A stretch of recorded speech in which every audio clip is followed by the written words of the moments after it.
Welcome to the Andrea Giovino Show. I want to thank all my subscribers that continue to subscribe, leave comments. I love to get back and interact. And I always want to thank Jesus for giving me this platform and helping me to be the person I am today. Today, you meet people out there and they make you think there's something they're really not. Yeah. You know, like, and then they don't got $2 in the bank. Yeah. Like they're broke. Like That's the facade of it, yeah. A lot of facade and a lot of shady people. One particular incident I had, my daughter is a high fashion model. She runway model before she got married, and that's how I met Ahmad, because he used to film and all of that. Oh, cool. She did some of the biggest runways, and we had to fly her out to California. So we meet with this top-notch photographer, and I always went everywhere with her. So we were out to lunch, and he starts going like this. He kind of reminded me of a Robert Downey Jr., about in his 50s, tatted up with the rings and the thing, you know.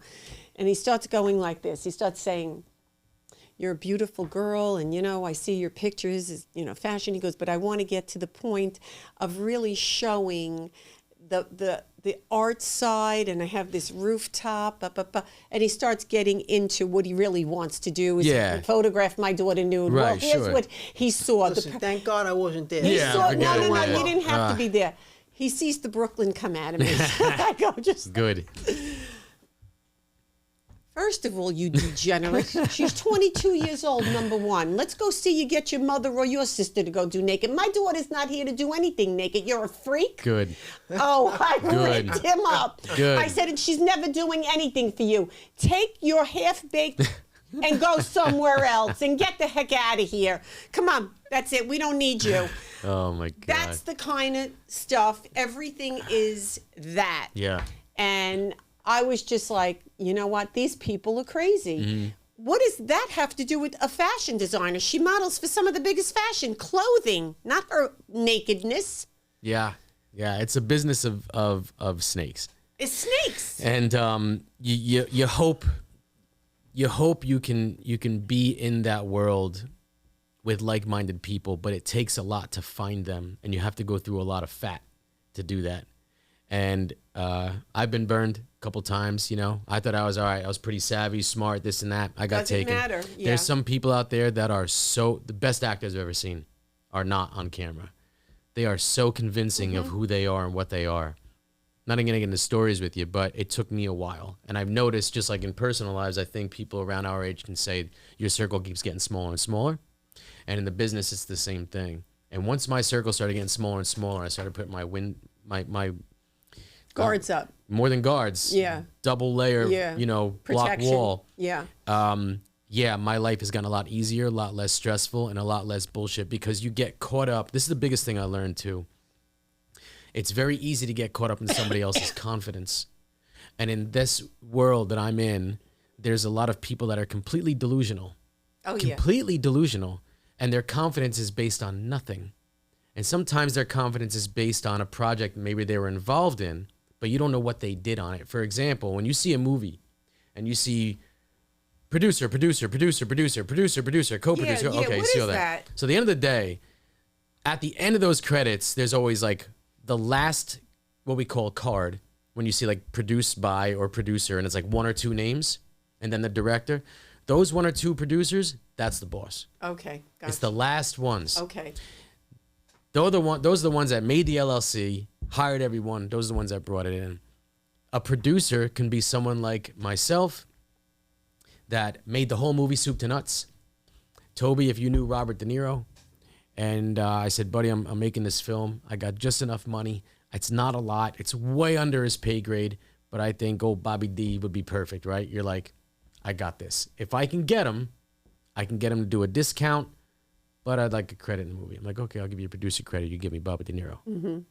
So that's how it goes. Okay. So you never know. You don't. So you'll see people's names. So those people, I'm not saying like Toby, but who got Bobby De Niro or whoever it is, they're the ones touting around town. Oh, I produced this movie. Right, but they really don't even know what to do. Yeah. So you really got to navigate. You really got to ask. And, you know, the internet's a good thing. You know, it really is for Yeah. that respect. You can kind of check who has mutual friends, call them up like this guy a schmuck or what. You know what I mean? So it takes a while to navigate. But once you find those good people, that's where you hold on to, just like in life. And I think you have to have a good foundation of being spiritually enriched. Very much so. With like doing the right thing, Yeah. getting up every day and doing the right thing. Mm-hmm. And I always like to treat people the way I want to be treated, with respect. The word respect Mm-hmm. is very important, and it goes a long way. And in that industry, I've seen, you know, a lot of bull. A lot Yeah. of bull. It's not just the bull, but I mean, I think we've all been down at the bottom at some point financially, and then you move up and you're in a good position, and you know, I think you've probably yourself experienced it where, you know, financially you're having tough times, and now you're having really good times, you know, because things went real well. I'm an actor, brother. You know, Like, of course, They You have know, of course, I ramen know. noodles was on my list for a long I hear time, you. you know? And Yeah. we've experienced it as well, but it's this Hollywood facade, and then it's the seedy people Yeah. that, yeah, and in the music, the entertainment industry as a general. So let me not just say Hollywood, music and film. Oh yeah, I think too people lose themselves. What I've seen, and you know, I always trust people that are older, and I'm older than the both of you because I've been on the earth longer than the both Sure. of you, and I've seen more. And what I believe is that when people get to a level of making a lot of money, they lose themselves. They think they're too big for, you know, like they get this air about them, this arrogance about them. And that's a horrible way to be, because in a blink of an eye, we can lose it all Yeah. if you don't have the foundation Yeah. of what's really important in life, and have the focus of, like I said, doing the right thing, being the right person, and just being a good, genuine soul. And when they're in that Hollywood life, everything is camera, action, money. Who's the, you know, People want to be celebrity, or they want to be surrounded by celebrities. I'm Yeah. sure as an actor, you see this with the music. I've seen it a lot with the DJs, a lot of the radio DJs that were they because you always got a lot of celebrities going into the music studios. Prime example, all over the news with P. Diddy. I mean, he Yeah. thought he was too big to be brought down, you know, and Harvey Weinstein, we can bring that up. That was all over the news. And that's what inspired Malicious, actually. Yeah. Oh, really? Oh, yeah. Okay. Yeah, when that all came out, yeah. I mean, like, you know, he thought he was this bigger than life, and Right. nobody's going to come after him, and look at the slimy stuff he was doing. Yeah.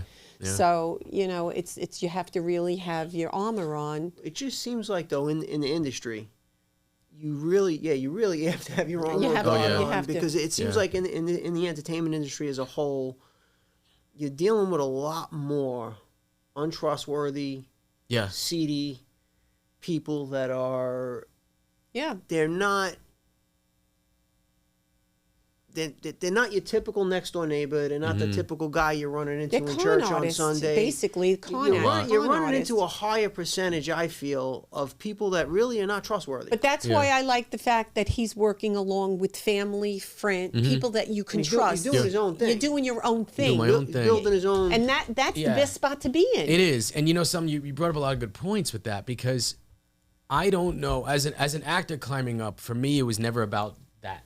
Right. It never was. It still isn't. I don't care about my name being up there. Right. But I won't fit anyway.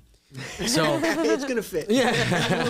it's about the work. It's about moving people. Like I said, Yes. you hit that dead on. That's all what I it's want to do about. is move people. In order to move people, I have to reach as many people as possible to achieve Right. that.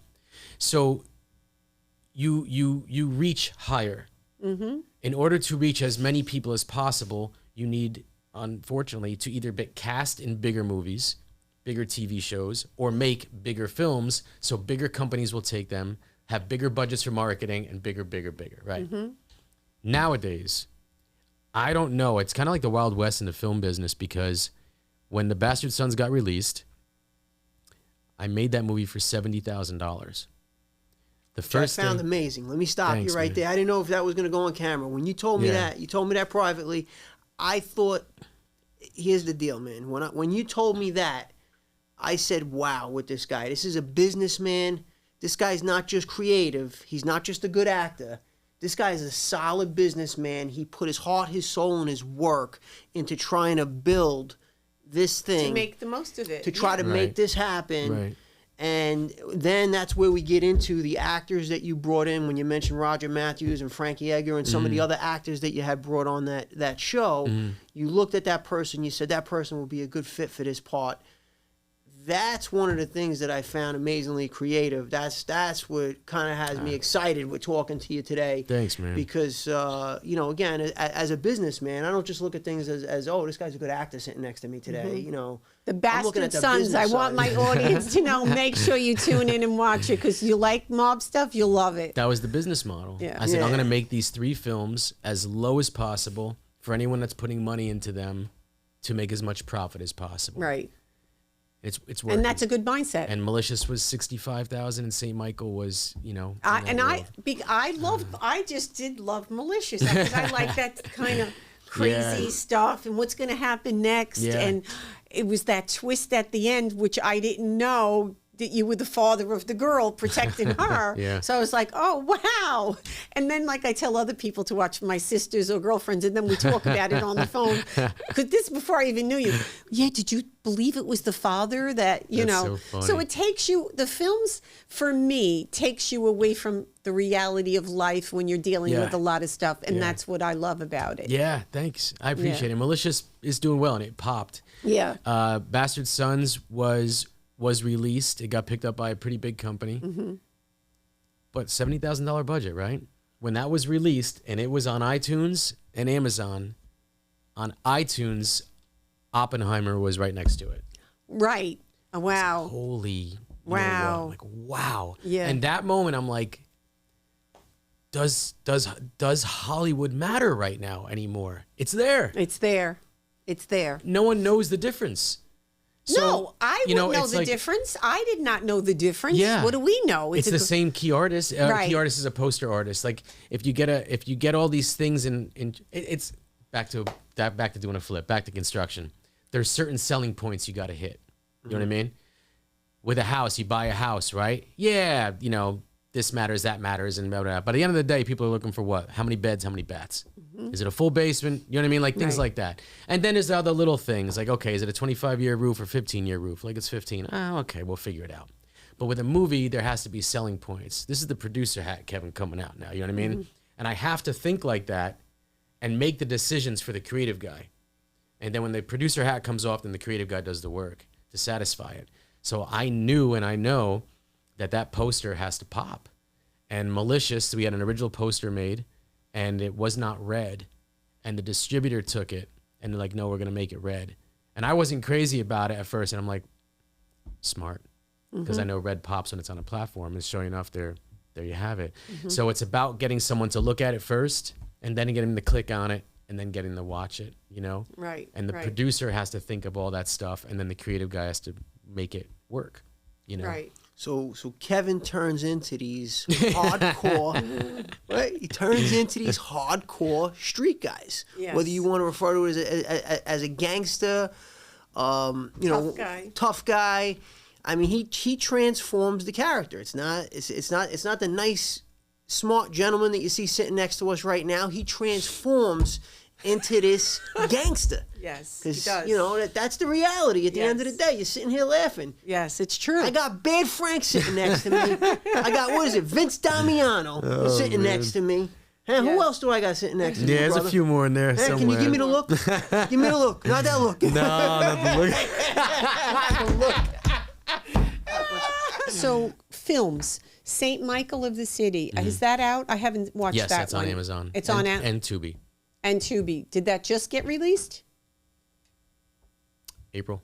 Oh, so it just got okay. Yep. Okay, I have to catch up on that one. Okay, Yeah, we shot that in Trenton okay, and Doylestown. and that's where we live. Yeah, Yeah. yeah, we're there. So tell us about St. Michael of the City. I didn't see that one, but I'm gonna look to for it. definitely watch it. St. Michael, it's a tragedy. It's essentially about a guy that comes back to his hometown after being away from 7 years and tries fitting back in with people he used to run with, and Away in prison, or just out of away. town? Just Away. Okay. Away. and starts falling into a life that he used to live, and things kind of unfold a little bit, and you realize he's just not the guy we thought he was. Yeah, that was a fun film. That was one of ironically enough, is one of my favorite roles ever played. Really? Yeah, I was pretty. Why'd you pick Doylestown? Because it's like a Doylestown was so the lead actor Adam Ratcliffe was one of the executive producers on the film. He's from Bucks County, that area. Yes. And then the director Jeff Stewart is a longtime friend of mine as well, and he's from Trenton. Okay. So usually you kind of when you make an independent film, you write what you know, you work with who you know a little bit. And because they're from those two areas, once Jeff came in to direct it, and Jeff also helped produce The Bastard Sons, he's like, well, this location would be great for this would be great for that. And before you know, you start kind of honing it around and making it work. I mean, Doylestown's a beautiful area. Yeah, yeah. It's beautiful. That's where we live. Yeah, we shot at the Amber Inn. Yes. Yeah, we shot a lot in there. Yeah. Yes. Yeah, inside and outside. Yeah. A little town. It's very quaint. Mm-hmm. You know, beautiful properties. Yeah. A lot of beautiful. But that side is not depicted. It's more of a street life kind of thing, you know, nightlife. But yeah, I really enjoyed that. I really enjoyed it. And walking away from that role was tough. So I wrote and produced that one. Okay. And that was a hard day. Yeah. Yeah. And now you're working on something. You're going out of town. Yeah. Tell me a little bit about that. Well, I'm casting a couple. The money's just about to drop, so I really can't go public and say anything about it yet. But those movies should be filming next year as well. But for myself, I wrote this movie called Dirty Hands. Okay. It's a tragedy about my stuff's very simple. Tragedy about two brothers that do a very simple drop-off pickup one night. Deal goes bad, and they're on the run in the city, and they get holed up into a warehouse, and everybody's trying to get them. That's it. Action. Very simple. Yeah. It's a lot of violence Yes. and a lot of interaction. But at the end of the day, on the surface, there's that. But underneath that, there's the story between the brothers. Mm-hmm. And I never want to write anything that's just about the surface. You know, there's a reason why all of that surface stuff happens. And for me, I have an older brother, and I personalize everything as an actor and as a writer and even as a director. So I have to feel what I'm doing personally. I have to write from something I actually know that I can that makes me move. And if it makes me move and makes me sing and you know something works, then that's what I'm putting on paper and that's what I'm making. So I'm really I don't get excited too much anymore, but I'm excited about this. It sounds exciting, and I think they say that's some of the, even with writers, like you know, authors, when you write, you really want to give it your all from your life experience, like what you've been through and how you've perceived things and what's happened in your life. Mm-hmm. So some of those are the best. And then you hope people can relate, because you don't know. I mean, you don't know. You know, you're in this own little. I'm about to go in it after today. I mean, my cage is ready. Well, I think it's like when I go into search and I want to have time to watch a movie, you know, and I put in thriller films. Say Malicious came up, or I put action film. That people that like that genre are going to look to watch that. Because that's how I find them. Yeah. I put in, and then they come up, and I go, all right, let me read this. This looks like I'll watch it. Yeah. It's true. I like that genre. That's why I like a lot of the films that you're in, because that's the type of stuff that I enjoy watching. Those those type of films. Yeah, myself also. Like I said, if it doesn't keep me interested, I Yeah. just won't. I'm not going to watch the lovey mushy stuff. Yeah. That's just not me. I hear you. Not from the background I hear came you. from. No, that's right. And you know, me too. You know, I'd rather be moved by something, or you know, kept on the edge of my seat or something like that. So if it, like I was saying, if it moves me, then I know if it's affecting me, then I'm hoping it's affecting someone else watching it. And that's as an actor. If I'm moved, you know, in a scene while I'm writing, while I'm on set directing, you know, producing is a little different of an animal. But everything, even, I tell you what's awesome that I had no idea about once, because I directed The Bastard Sons. That was my first movie I ever directed. And I don't know how to direct. I never learned how to write either. I just wrote. Mm-hmm. So it just kind of came naturally to me. But I played a lot of leads, so I innately kind of know how to tell a story and keep someone's interest.